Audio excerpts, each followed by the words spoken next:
Yeah. Buffalo Fanatics. It's Don Brown. Yeah. I'm a fanatic. I'm a Buffalo fanatic. Ladies and gentlemen, it's your boy. We back at it again. Welcome to another edition of the Rico Report, brought to you by you know who, the Buffalo Fanatics. Your boy Rico, and welcome back to the Rico Report. I'll be joined by my homie, friend of the show, big dog himself, Mr. Carl Jones. But before we get into that, I want to salute everybody tuned in. I know this is an impromptu show. Typically, we on Tuesday nights. We were here last night. We were discussing a whole lot of stuff. And we're back at it again because I got to get the takes of my guy Carl Jones, because my bro be dropping some gems sometimes. He don't even know it, but he be dropping some gems. And we gonna get this to it right off the rip, because you know what time it is, man. It's time to get into the tea leaves. Or maybe we should make that a segment. Get into the tea leaves with my boy Carl Jones. Yo, that's gonna be your own segment, man. Tea leaves with Carl Jones, man. What it do, my man Carl Jones? What's happening, bro? Man, that sounds like a good idea. I mean, you have to put that in the works, but I'm all good, man. Getting into the tea leaves with my guy Carl. I'm gonna get that sound. I pour a little something, give me that sound of something, and then we got it going. So salute to everybody tuned in. Welcome, and let's get it rolling, man. Right into it. James Cook. All right, we've been talking about this guy all off season. He's been the conversation. I did some digging around a little bit. I wouldn't call it digging around. I did some research, and I was like, hold on. Brandon Beane has been batting 1,000 when it comes to player to agent, you know what I'm saying, negotiations, and he hasn't missed. This is his first conflict, if you will, or first hold out of a player in James Cook. So James Cook, first day, says just business. Second day, no bueno, no talking, but he's there. Third day, I ain't here. What message, if you're a member of the media and you're amongst your peers, what message does it look like he's sending? Is this business, or is this becoming personal, or is it never really personal? It's just business.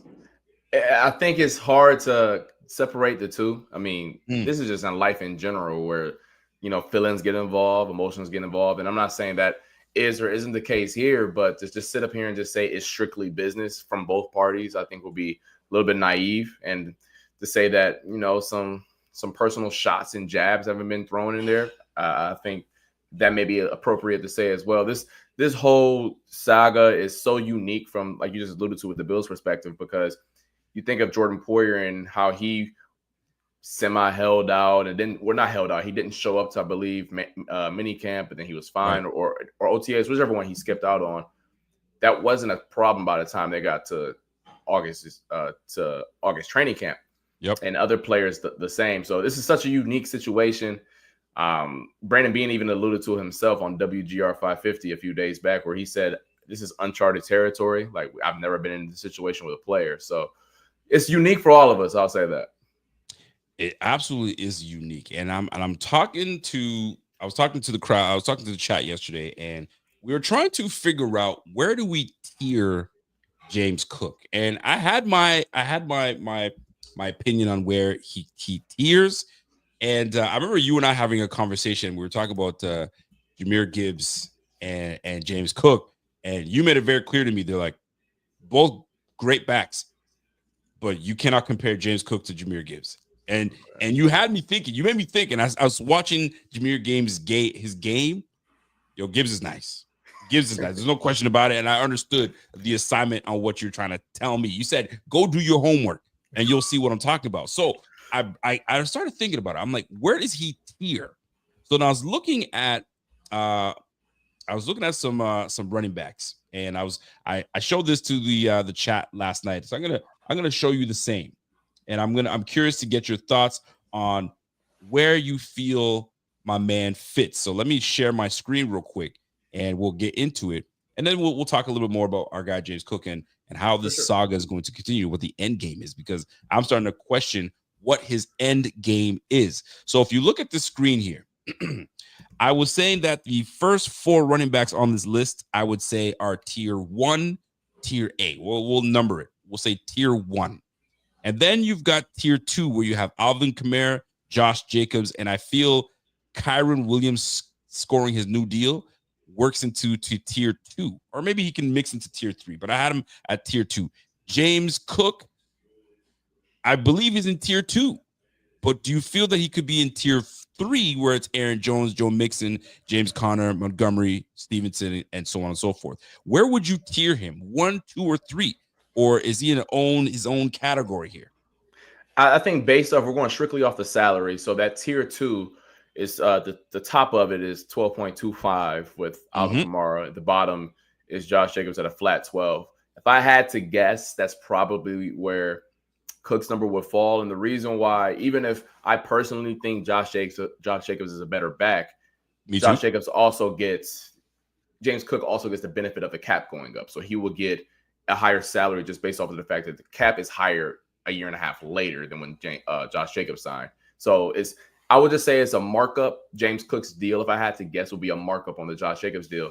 The other guys, when you looked at that range, when Ramondre Stevenson and all those guys, while I think there's good backs, I just wouldn't put any of those players, to be quite frank with you.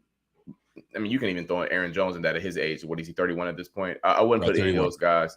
Obviously, there's some guys on rookie contracts that you would say are tier 1, tier 2 guys. But in terms of veteran backs, I think it's appropriate to put James Cook in that tier 2 conversation. So then I was thinking to myself, you got Gibbs next year, potentially. You got the Atlanta back, you know what I'm saying, Bijan next year. So I can understand why James Cook is like, I need to do something now, because you got those 2 guys and a couple guys that I'm not thinking of right now that are going to be looking for new deals. Then you've got the draft class coming up. They got some dogs. This is the time for him to get it. So now it comes down to Endgame.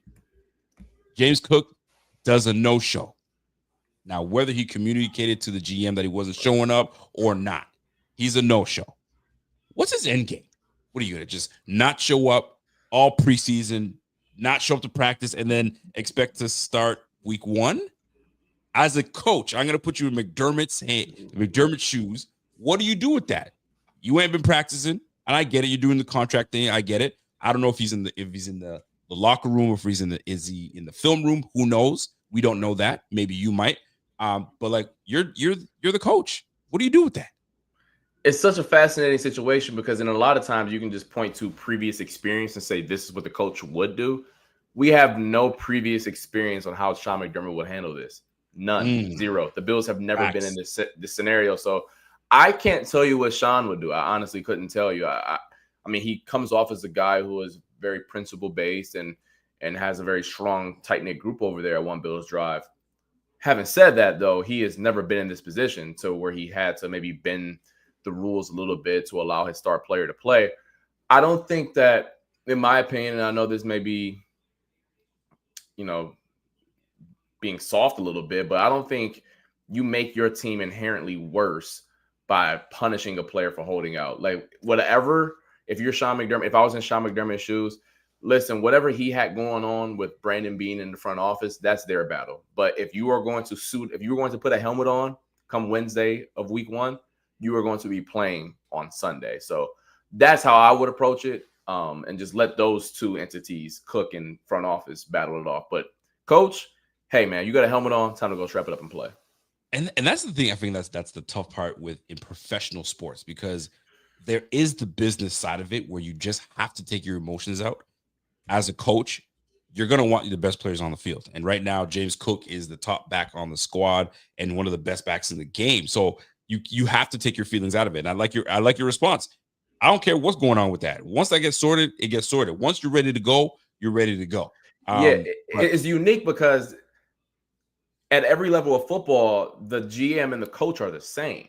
Like in high school, if you got beef with some discipline, you got disciplined by your head coach. In college, when I was playing, because now they actually have a general manager in college. But when I was playing 3-4 years ago, if you had a issue with your coach, he was also the general manager of the football team. Those are 2 separate entities in pro sports. So to sit up here and for someone to sit up here and say, "Oh yeah, back in my day, this is how my coach would have handled it." Well, buddy, I hate to break it to you. Your coach was the GM, the owner, and the water boy. That's not how it works in pro sports. Yeah, exactly. They don't work like that for the Bills. All right. So let me speak of Jerry Jones. Let me get your point on this, right? So you got Jerry Jones acting like the water boy, the GM, the owner, he's got all the titles, right? He's doing what he does. And right now you got one of the best pass rushers in the game, top 5 defender in the game, and you sit here playing this cat and mouse game with him slash his what do you call his agent. So he requests a trade. You have this situation going on right now.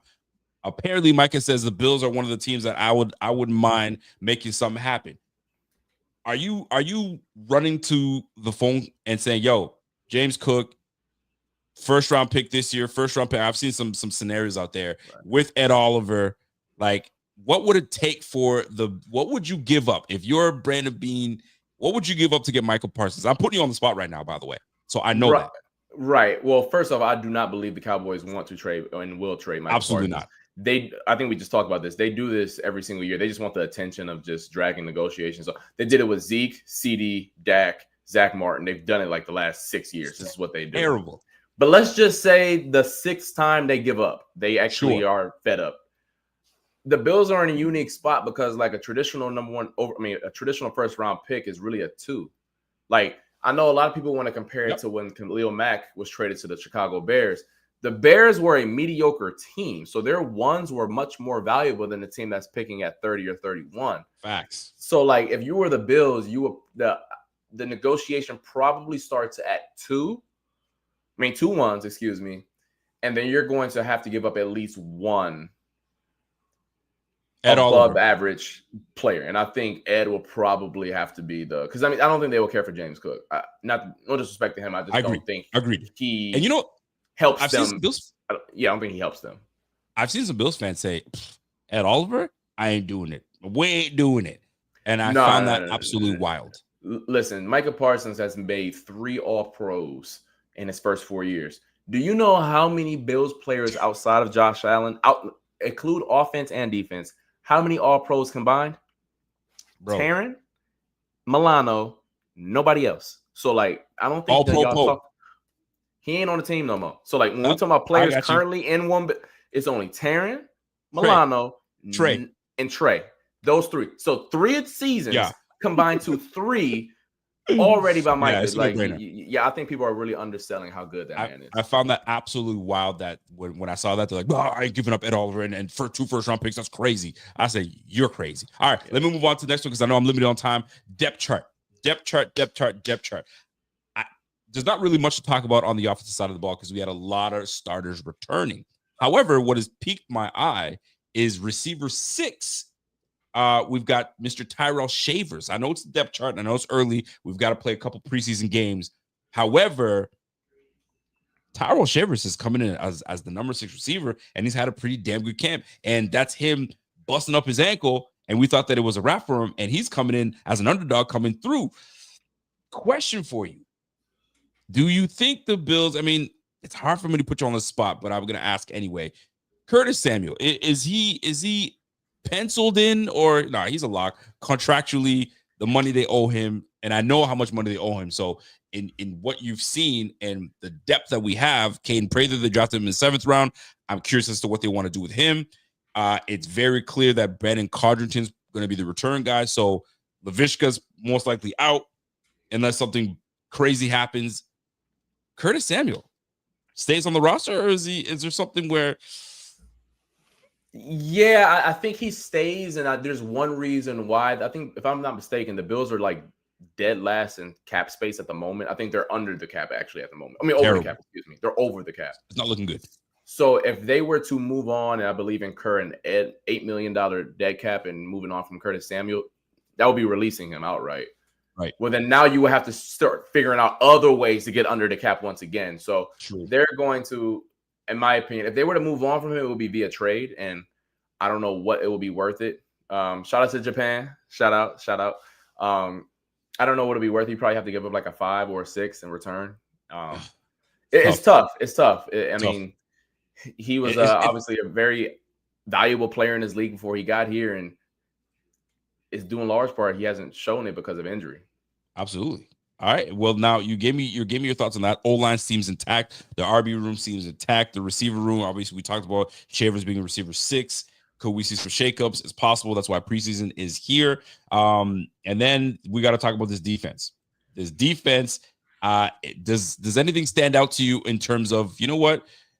Nobody's talking about this, but you might want to pay attention to this position here. Is there anything that we should be looking at when you look at this depth? Yeah, I think the first thing that comes to mind, I'll get the obvious out of the way here.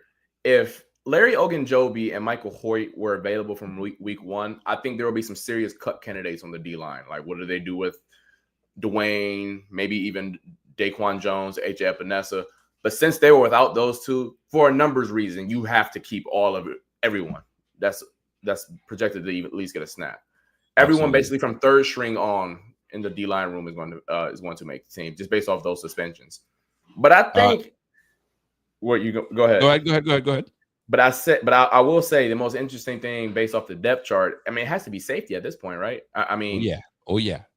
Cole Bishop I don't want to say he's been handed the starting role and on day one, but I mean, they've given him every opportunity to earn and win that job. And I believe he's practiced maybe 5 times at St. John Fisher over the last 2 seasons. And that's just really difficult. And you earn so much valuable information this time of year, so much knowledge.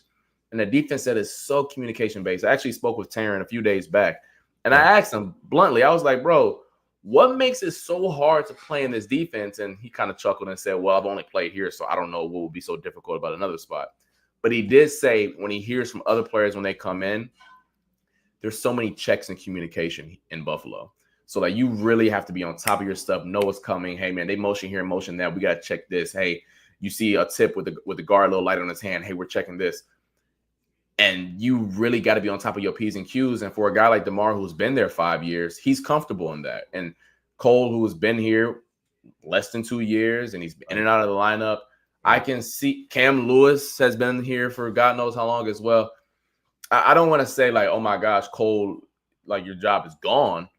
But I think we would be a little naive here if we didn't think that this job is a little bit closer than we would anticipate on July 24th. I will gotta say this though. I'm a little surprised that I haven't been hearing Derek Force's name enough. Like whether it's just not working out or it's just where he is. Just there's a lot for him to put on his plate to kind of know where the checks and communicating. So I get that part. But I was expecting a lot more from my guy, Mr. Forrest, but I haven't seen much. So something tells me we might see Taylor Rapp and DeMar Hamlin again if these injuries continue to linger with Cole Bishop. And I can see a lot of Bills fans saying, golly, again? I mean, I guess, but I guess we'll leave it at that. One last thing before you get out of here, because I got to ask you, you're a Cleveland boy, and Shedeur Sanders, the word is he's going to get a lot of playing time in Cleveland in his first preseason game. However, he hasn't had a lot of playing time in practice. And who was it that was talking about this and says, yo, they're setting this brother up to fail? Do you feel this is set up to fail? Who was it? It was Louis Riddick. Yeah, Louis Riddick said they're setting this brother up to fail. You don't get any touches in practice, and then you're going to get a majority of the touches in the first game? Are you kidding me? So your thoughts, is this sabotage? I don't think it's sabotage. I think it's the byproduct of I'm going to be nice here and just say byproduct of a very questionable decision to make a 4-way quarterback competition. Like for anyone who has ever played ball, I don't care what level of ball you play. You can play pee-wee all the way up to professional. You know how valuable practice time is. And you know how every single day or every day at practice, you hear the coach say, man, we didn't get enough reps with the ones today. Okay, that happens. Man, the backup didn't get a lot of reps. Okay, yeah, you heard that before. Man, the 3, I'm sorry, you ain't getting no reps today. My bad. They added a 4th variable to this. It's 4 of them. What? So, like, this plan was faulty from the jump, and there was no way you can't divvy up 4 quarterback reps and then be – and I know Kenny Pickett got hurt, so it was down to 3 at one point, but still, Joe Flacco, by all accounts, is going to be the starter at least for week 1. He wants some reps at least so he's comfortable with the first-team offense, and then you just want to take away reps from him just to see what you got with the rookies. But then not just one rookie, you got two. I mean, I don't think they're doing it on purpose, but like the plan was faulty and just not it. It's not it from Jump Street. I'm gonna sit here and agree with you. It is not it. I don't know what they decide. The minute they let that brother fall to the fifth, and then now the owner says, I had nothing to do with picking that brother, so it ain't on me. So I don't know what Cleveland is doing, but when you don't have one quarterback, you don't have one quarterback, you have none. At the end of the day, you don't have a quarterback when you have a whole bunch of guys vying for it. And God forbid they let that brother go, he's going to be scooped up. Shedeur Sanders will absolutely be scooped up. So, like, what are we doing here? What are we doing? Oh, what an absolute joke. Anyway, folks, that is my time with my mic. Carl came through and says, yo, I'll come on, and I wanted to just kind of fire some questions at you. One last thing before you go. Salute to the haircut. Whoever your barber is, salute to that barber. That barber, how you crisp. Yo, can you give him a little side profile? Yeah, my boy Dom. He cut the Bills players too. He actually be cutting Khalil, Jalen Virgil, a bunch of the guys too. So shout out to Dom. Yo, that boy has you crispy. All right, bro. Listen, have yourself a fantastic night. One more day of camp, and then it's off to preseason. Any preseason predictions? Who will be a star that just comes out of nowhere and you're like, told you he's gonna be nice? This year's preseason darling will be Christian Wilkerson, number 82, the wideout. He's been making some nice plays. I'm not gonna hold you. I'm really excited to see him ball. Obviously, I'm not talking about for Sundays at least this year, but very, very fun player. I believe they signed like a few days into camp, so really excited to see him play. My last day at camp tomorrow, going out the rock. Hopefully, it ain't too hot because your boy had some 90-degree days where I tapped out. I ain't gonna hold you. Listen. I hear that. Listen, go get yourself a turkey burger tomorrow. Let me know how that goes, and then we'll go from there, man. So, folks, ladies and gentlemen, my man Carl Jones, we appreciate you, and we'll catch up again on Tuesday next week, or Tuesday and Wednesday, whenever we can make that happen, bro. Sounds good. Be easy. Yes, sir. That's my guy Carl Jones coming through, handling business. So you guys heard it first, man. My man said, "Hey, this whole James Cook situation it's hard to not look at it as in it's personal, but you got to keep it professional." And this is why I feel that it's such a tough part of the business of not trying to make it personal. It's hard. It's hard not to make it personal. It really is. And by the way, Signified knows I saw your question, but then it was too late before I could ask my man Carl Jones, but I can surely ask him the next time he's on here. And Carl was asking, Carl, would you say the complicated defense is why they fell apart in the playoffs against the Chiefs? I mean, I'll answer that, and I'll say it's a combination. And I know it sounds like a very safe answer, but it is. It is a combination because there were moments where there was some breakdown. You saw it. We saw it. You know what I mean? So, like, you understood what was taking place. I mean, you had guys tripping and falling at the cornerback position and allowing things. I mean, there's a lot of those things that happen. Plays like that happen. Things break down. You have this and you recognize something else, so you got to move off your man, and now it's all hell in a basket. So I think it plays a part. But this defense, there's a whole lot of communicating. That's why having Poyer and Micah Hyde as a tandem for so long was so great. You didn't really have to think much. You let these guys do what they do. So we've solidified ourselves at the cornerback position, but we're still trying to strengthen that core, that bond between Taylor Rapp and Cole Bishop. And it's a shame because he's missing valuable reps. And I get it. You can go into the film room and you can sit there and communicate and get all that. That's great. But once you're on the field and the live bullets are going, are you going into the line of fire, or are you ducking because you're not sure, you know what I mean, where I'm supposed to be and so on and so forth? And now we're in trouble. So that's a great question, because has it been an issue for us since Poyer and Hyde haven't been a unit together? I would say there's some growing pains. There's absolute growth, but there's growing pains everywhere. Whenever a veteran guy leaves and a new guy comes back, you got to go. You got to take your licks, and the growing pains are coming about. So that's the best way I can explain that or answer that. I think I would assume Carl would have said the same thing. I think it's a combination of both. So it's a fair question, because that safety position, I remember I was watching a YouTube reel, and I think it was Amon-Ra St. Brown and his brother had I forgot who the player was. It was a safety, and he goes, "Yo, they said the safety is the easiest position to play," and the safety was like, "No, it's not. The safety's got a whole lot of things. He's got to communicate. He's the quarterback, Some might say he's a quarterback of that defense. Some might say the linebacker is a quarterback of the defense. I mean, you have your opinion, but he would say, yo, the safety's got a whole lot of positions. Not only you're communicating and making sure people are in their positions, you got to be able to be responsible for the big tight end potentially. You got to be able to be responsible for not getting bombed on as a deep. You got to be able to get into your run fits as well and setting these guys up. So there's a whole lot of responsibility for the safety position. I mean, shoot, football is hard altogether. There ain't no simple position. I mean, some might say, oh, the running back is the easiest position to play, but don't forget, you got to know what the receivers are doing. You got to know what the linemen are doing. You got to know where you're supposed to be. Doing. You got to know your own responsibilities. So everyone's got a role to play, and that's why this game of football is so beautiful. You got 22 guys on the field, and they all got their assignments, but they also got to know everybody else's assignment, and that's what makes this game so dang good. So that being said, it's tough when you see situations of what James Cook is going through to kind of say, hey, man, like, hopefully it works out. But, like, at the end of the day, there's got to be an end game. There's got to be an end game, and I'm curious to see what the end game is for James Cook, what his camp is telling him. Very, very tough situation to be in. But like I said, this is the first time that Brandon Beane has been put in this position where a player says, I want to get paid.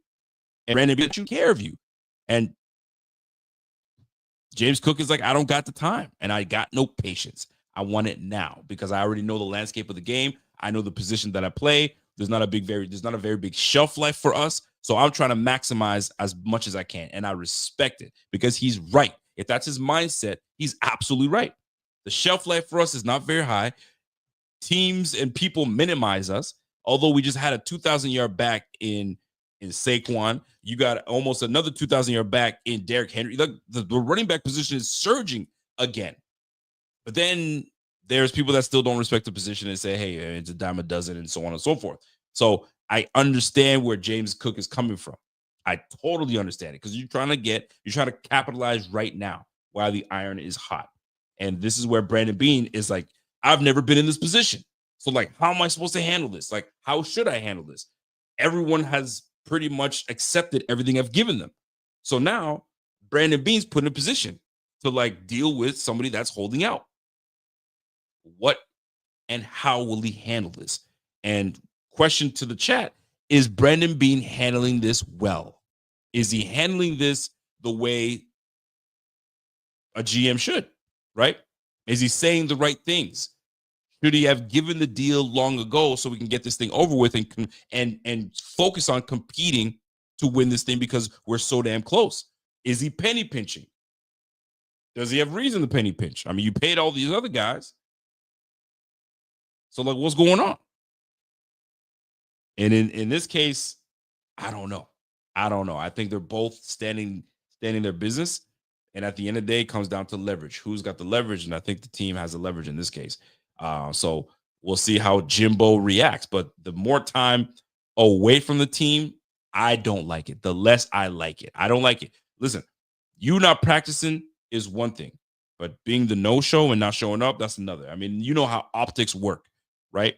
Optics, okay, at least he's here in the building and he's with his teammates and he's chatting with them. It's just business. And what I love about this scenario is, I was going to say scenario, but that's a new word. The situation here is players understand it. Ain't nobody going to be like, oh, man, this guy should sign that damn deal they gave him and just come to play because you're being selfish. None of the players are doing that. They understand the business because if they were in the same, listen, they're a union. They're a union. You gotta ride for your bro. You gotta ride for your bro. You're not part of management. You're part of the NFLPA. You know what I'm saying? So that's your association. You gotta ride with your guy, and it's the nature of the business. So I love that they're saying, hey man, he's got to do what he's got to do, and I totally get it. Christian Benford said it best. He goes, hey man, I know that he's working his tail off, and when he's ready to go, he's gonna be here and he's gonna be prepared. But until they pay that man, he's got to do what he's got to do, and we'll roll with what we got to roll. So until then, Ray Davis will get his reps. Ty Johnson will get his reps. Maybe, Darrington Evans will get a little bit more reps. I hope they strike this thing sooner than later. If not, life goes on. We go with Ray Davis. I'm sure they'll try to bring somebody else on to kind of give that dynamic, or they'll keep with Darrington Evans. Who knows how they'll play out? But it's starting to get a little. It's not ugly, but it's starting to make that ugly face. You know, when you're about to cry, you know, I mean, there's ugly criers, and some people when they cry they're just neutral, and some people they gradually just get uglier when they cry. This is starting to become like you're starting to wince and get that ugly face. It hasn't turned into full-blown tears and ugly, but the situation could get ugly. I hope it's remedied. Napkins are taken out. You wipe it up, and you didn't have to cry. You didn't have to get that ugly face, and we can get these things going so we look pretty ready to go into week 1. Now, speaking of week 1, before I get out of here, because this was going to be a quick show, how are y'all feel about our chances going into week 1? And I asked this question because last year I felt very confident because we went into the offseason somewhat unscathed, and we went into week 1 relatively healthy. Everyone went in there healthy, ready to go. Too many banged up players for my liking. Too many banged up players for my liking that aren't getting the necessary reps to really have a cohesion going into week 1. I know we still got preseason to play, but you know how preseason goes. And this was a topic of conversation on satellite radio today.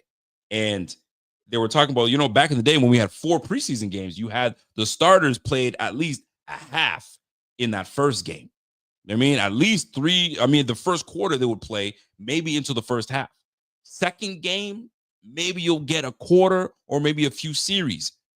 Games 3 and 4, that was for the depth pieces, and that game 4 was for the guys that were undrafted, and you're just trying to get through this. Now that you're down to 3, they said that starters playing is down 30%. That's a big chunk of starters not playing. 30% of starters are not playing now that this format has been changed to 3 preseason games. Because think about it. First preseason, you're just going to probably get a quarter in, maybe. Second game, you're probably going to get a series, and that's it. And you might be lucky that you get a quarter in the first. You might get 2 series in the first game of your starters, and that's it. Sometimes the starters don't even play. Your starting quarterback don't play. Maybe your starting receiver don't play, and now you're just seeing a whole bunch of depth players. So by week 1, you wonder why things look sloppy. It's tough.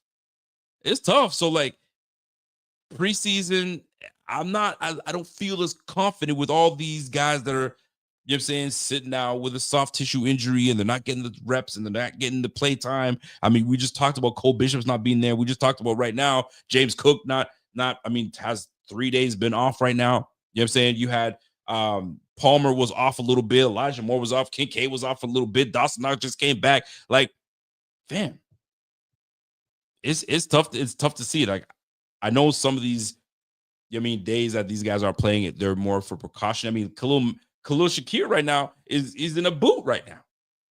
Khalil Shakir is sitting in a boot. These guys went for ice, and lo and behold, you got my guy just sitting in the boot, and you're like, man, like how bad was that injury? You kind of wonder. I thought I had the video, but the video, I guess I don't have it anymore. It didn't go through.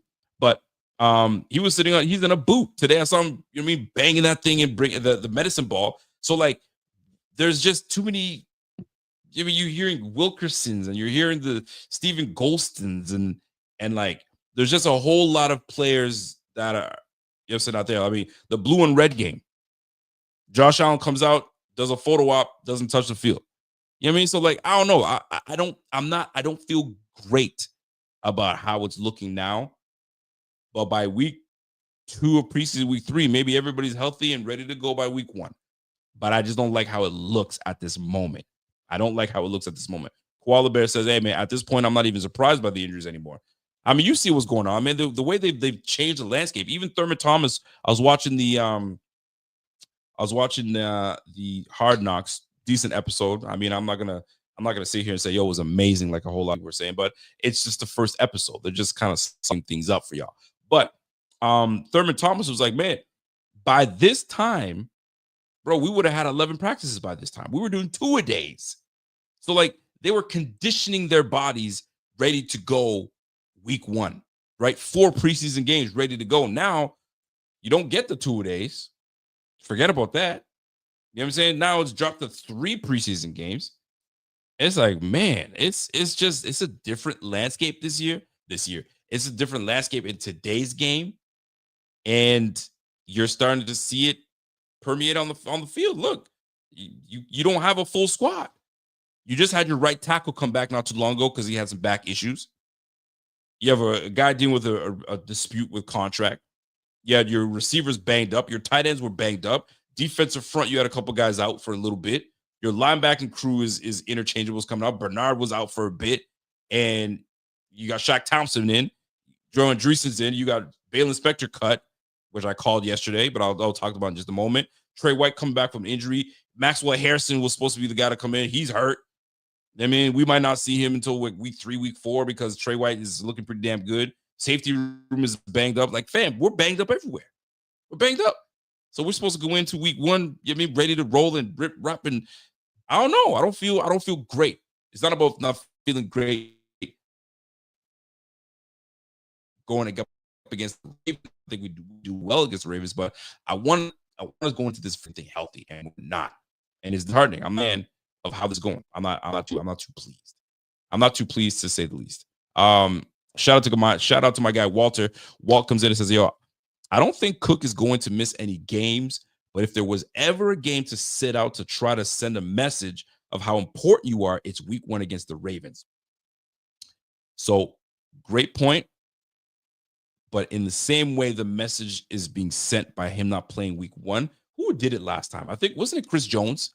Chris Jones of the Kansas City Chiefs held out, didn't play the first game, and they gave that brother the deal right off the rip. Right? The game after, they paid him handsomely. So maybe James Cook does that. Here's the challenge. Here's the problem. What if Ray Davis looks the part? Ray Davis looks fantastic. Ty Johnson fills in admirably. And you see these guys rolling as if James Cook didn't need to be there.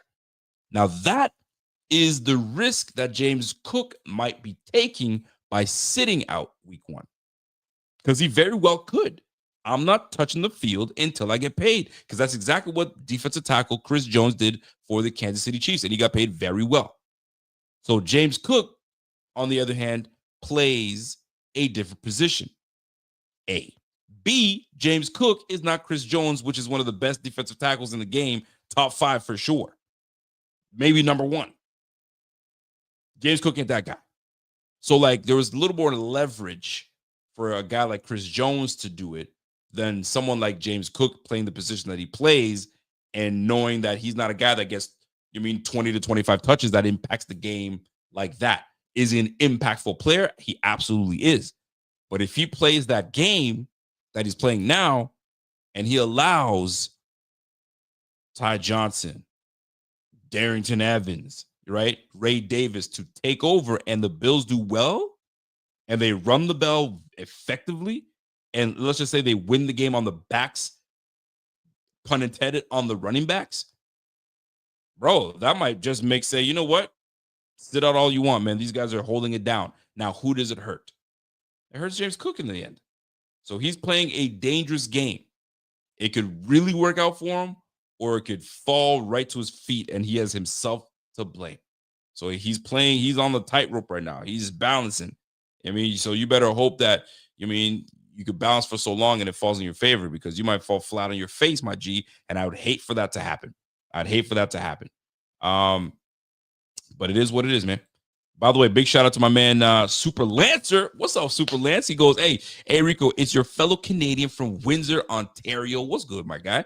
Got my ticket a few nights ago for that Bills-Dolphins game. Hope to see you there. We definitely hope to see you there. By the way, I'm going to be looking into more information on a ticket that I'll be able to try to give away because of my man Jeff King will not be attending that game, so he's given up his ticket. So that being said, I gotta get the details, and I'm going to put it out there rather shortly. I need to make it happen soon. So give the recipient an opportunity to make some arrangements XYZ and attend this game in the box. So that being said, I'm looking forward to that. So let me break this down before I get out of here, man. So this James Cook situation, I hope it works out. But right now, if he goes into week 1 and thinking that, you know what I mean, I'm the bee's knees, I'm the cat's meow, and these guys are gonna suffer without me. He better hope that I mean, you don't want this to happen, but he better hope it falls in his favor. Because if it doesn't fall in his favor, if it falls in his favor, meaning the offense doesn't look as good and as polished with those 2 other backs in Ty Johnson and Ray Davis, and we lose and we look terrible, it's a bad look altogether. Does he really win at the end of the day? He wins the money if they decide to say, yo, we're gonna pay you, or we'll go from there. Or is Brandon Beane waiting to make those final cuts and shuffle some money around and then make some more money for this guy? Who knows how that's all going to shake out? There might be a surprise cut that frees up some money, and that freed up money goes to James Cook. So we're all gonna find out at the end of the day what takes place. It's not going to take very long. Hopefully they can sort this out sooner than later, but we'll see how it all comes out. Spoil you with Signified Note says, yo, the Ravens have the best run defense in the league. So if I were Cook, I wouldn't worry about my backups outshining me week 1. I mean, listen, man, I respect the Ravens. The Ravens, I mean, I've always respected the Ravens. They got a good squad, man. This year, they got a damn good squad. So what better way to cut your teeth than to do it week 1 if your name is Ray Davis and Ty Johnson? What better way to come in and say this is an opportunity for us to, you know what I mean, earn our keep and earn the trust of not only my quarterback, earn the trust of this offense, earn the trust of my offensive coordinator, earn the trust of my head coach, earn the trust of my GM. So there's a lot that plays into this decision that James Cook is going to make. That's a big decision. You don't play, maybe we lose and we look awful. You don't play and we look fantastic without you. They'll continue to make you sit out. I don't know. I hope it doesn't get to that. I really hope it doesn't get to that. I do want to say this though. I don't know if you guys remember last night, I was talking about the depth chart and looking at the linebacker room more specifically. And I'm looking at, how is this all going to shape out? And I was looking at the linebacker room. If you look at the linebacker room, I was looking at, okay, we got the top 3, Dorian Williams, Terrell Bernard, Matt Milano. We got that locked up. Then I'm like, Shaq Thompson is definitely making the team. Then you got Joe Andreessen, Buffalo Joe. He's earned the trust of the defense. He's played well when he's gotten the game. And then you got Bailey Spector that is constantly hurt, that is constantly got this calf strain, and he's in and out of the lineup. It's just not great. And I'm like, hold on. You got 3, Shaq Thompson 4, Andreessen 5, Bailey Spector, bro. I wouldn't be surprised if he's on the chopping block. And the day after, Bailey Spector released from the Bills. And then they bring on some next cat, Corleone or Corley. We'll see how that plays out. But man, how things change quickly. How things change quickly. I mean, it wasn't like I said anything profound. I think we all knew that eventually that was going to happen. I just didn't think it was going to happen the day after I say it, because I was like, ain't no room for you, bro. There's no room for you on the squad. They clearly are like, yo, you're a hindrance. You're constantly hurt, and you're the backup. Yo, we're done. And I feel bad for the guy because I was really rooting for him to find his spot as a backup a couple years back, but it just never panned out for the poor guy. Never panned out. So we'll see where he ends up landing. Maybe they bring him back to the practice squad. Doubtful, because this is early. They cut him before preseason. That's a big one. My man Walter says, I wouldn't overlook how week 1 Ravens game could change plans. Let's not forget the Josh Allen era began unexpectedly after the week 1 Ravens game we played. That's true, where we got absolutely our asses handed to us. But I mean, we're in a different landscape now. But I totally get what you're saying. Totally get it. My man Marco says, yo, the Kyron money shows where his market is. True. And if it doesn't, he's maybe a mil. Maybe he's $1 million. Maybe the Bills value him at 13 mil. Maybe they value him at 12 mil. Maybe they value him at the same number, the exact same number. Who knows? But it seems as though Brandon Beane is sticking to his guns, and he ain't gonna shift. And I guess it's gonna be a standstill. It's gonna be an absolute standstill until someone flinches and budges.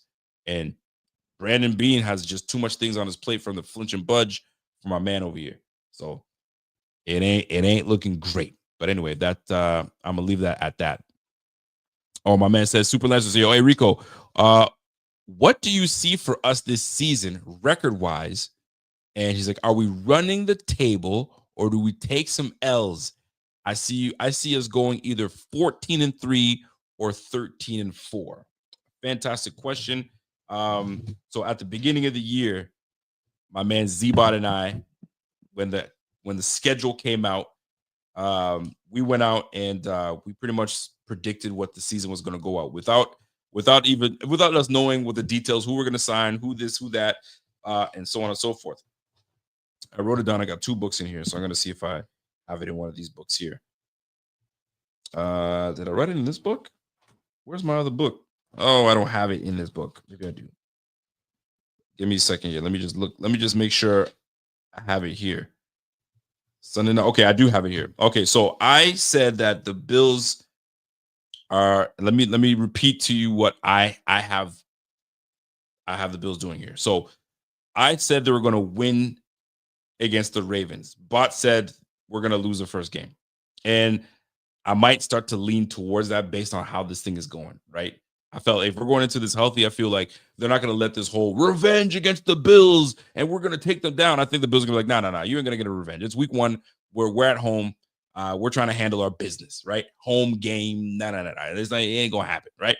So I had us winning against the Ravens. I had us winning against the Jets. I had us winning Thursday night against the Finns. That's the game I'm going to be present at.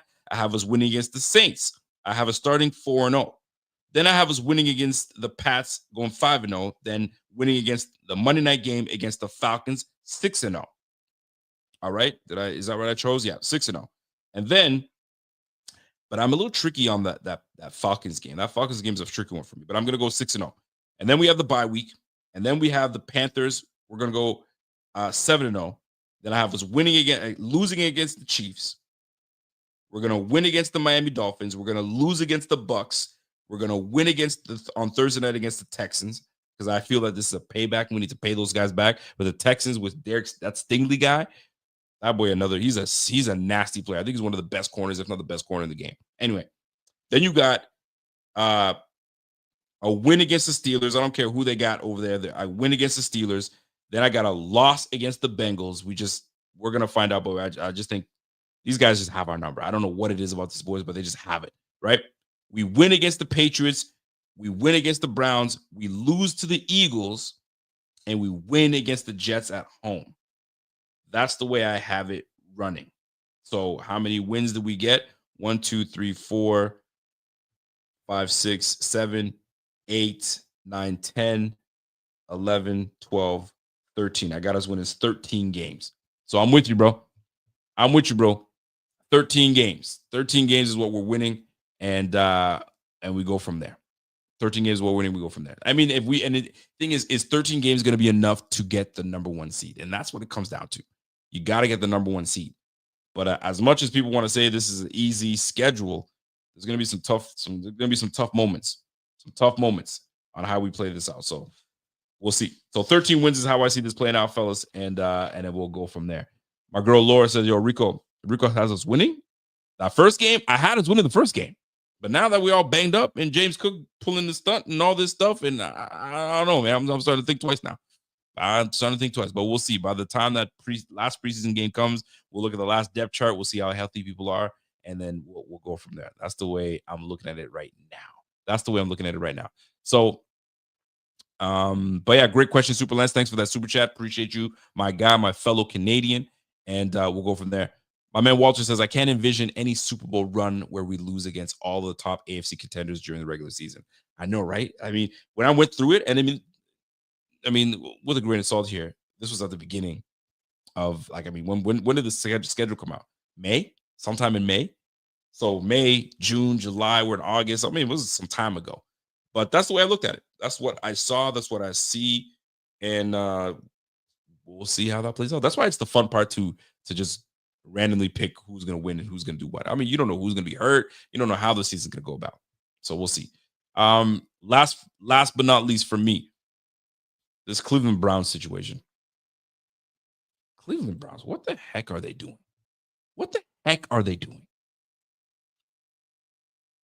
Joe Flacco. You got Pickett, Gabriel, Sanders, Huntley, Watson. 6 quarterbacks.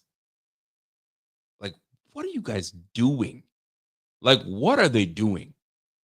Like, how are you supposed to give these guys equal reps and really truly see what these guys are going to do on this field when they're not getting enough reps? And then you want them to get all the go against the number ones for the first couple series and see how you like what? Bro, just cut the guy. Cut the guy. Cut the guy and let him go to a team that actually respects him and wants him to do well, rather than put him through this nonsense. And now you want to root for the guy. You want to root for him, and so he does extremely well. But then it sucks for a guy like Gabriel. I don't know the kid like well enough, but like, yo, you drafted me in the 3rd round. You know what I'm saying? I'm ahead on the depth chart, but like we all know that Shedeur Sanders was supposed to go in the 1st round. Like, give me a break. Cut it the F out. And now look at the Browns. And that's why teams that do stuff like that, you don't wish them well. You don't wish them well because they do crap like this. So hopefully Shedeur Sanders says F you, gives them a big F you, and balls out with the opportunity that he's given. And they go from there. And if he wins out the spot, or if he has to wait till Flacco goes down, Kenny Pickett, I mean, that was a joke to begin with. And he's hurt. He ain't doing anything. And Gabriel, maybe he's a good player. Maybe he's a nice player, and he was meant to be drafted in the third round. I don't think so personally, but the Browns, you said it right here, man. The Browns quarterback room is nasty work. Yeah, absolutely nasty work. My man Walter said, "Yo, I'm a fan of Shedeur, but come on, man. Tell me what other 5th round QB will be given chances to start if he got caught with 2 speeding tickets. They wouldn't even be on the team. But we also know that he's not a 5th round quarterback. Let's keep it a buck. Like, no, and I know what you're saying. No 5th round would be given this opportunity at all. But no team would draft 2 quarterbacks knowing that you have Pickett that you just traded for, and you have Joe Flacco. And you went and drafted Gabriel, and then you went Shedeur? What an absolute mess. And then the worst part is the whole league knows he's not 5th round talent. That's the gag in this whole thing. The gag is the Browns are a bunch of bums.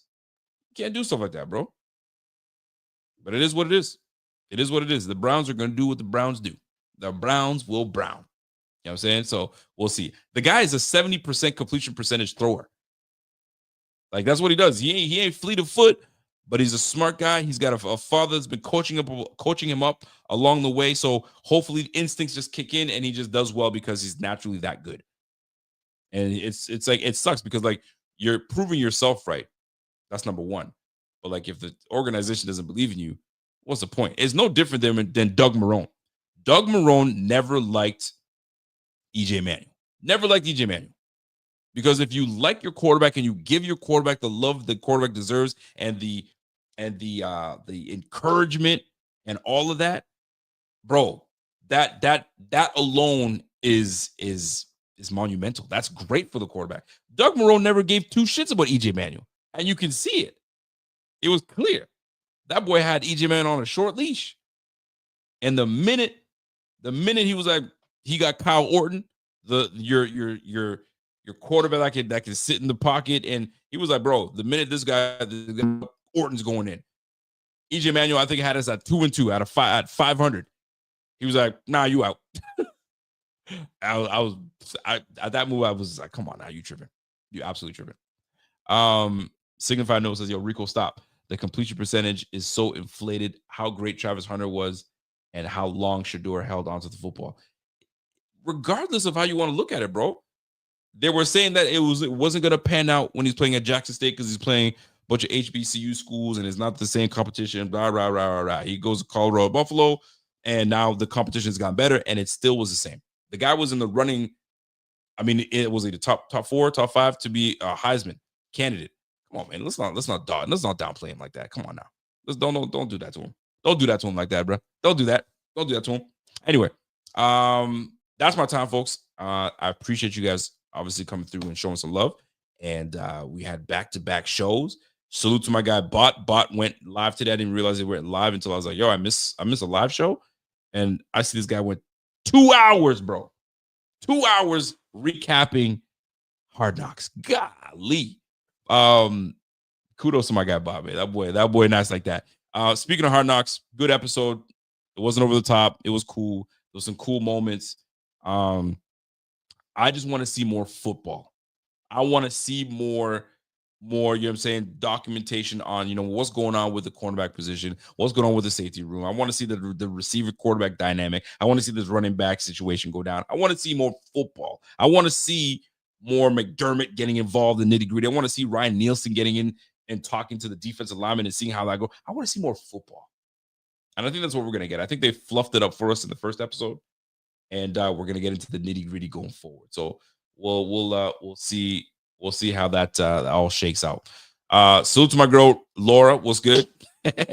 We back, baby. We back. All right. So you guys have yourself a fantastic evening. I'm out of here. Enjoy your night, and we will catch you guys potentially again on Friday with my guy Bot, and we'll probably do another 2-hour show. So you know how that shakes out. And then the first preseason game Saturday afternoon. Are y'all going to be tuned in? Here's a real question. Are you guys going to tune in for the post-game show? I'm curious to see how y'all think and how y'all feel about that. So I'm actually looking forward to the preseason game. I want to see Mitchell Trubisky. I want to see, Bray Davis get some touches. I want to see a lot of these new receivers that we have. What's Kincaid going to do? What's Jackson Hawes going to do? There's a lot of those scenarios I'm looking forward to seeing. Preseason, as much as people don't want to watch it, I kind of want to see it because I'm one that pays attention to the depth. And I think we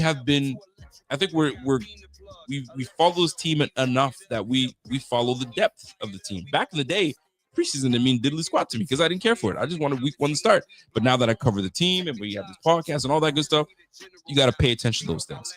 And depth really matters. I want to see who's going to take over the kick return position. Is it really Brandon Codrington? Is he penciled in? Or is Laviska Shenault going to come in and handle business? I don't know. We'll see. All right. Enjoy your night. We'll catch you guys again on the flip side. Peace. I'm a Buffalo fanatic.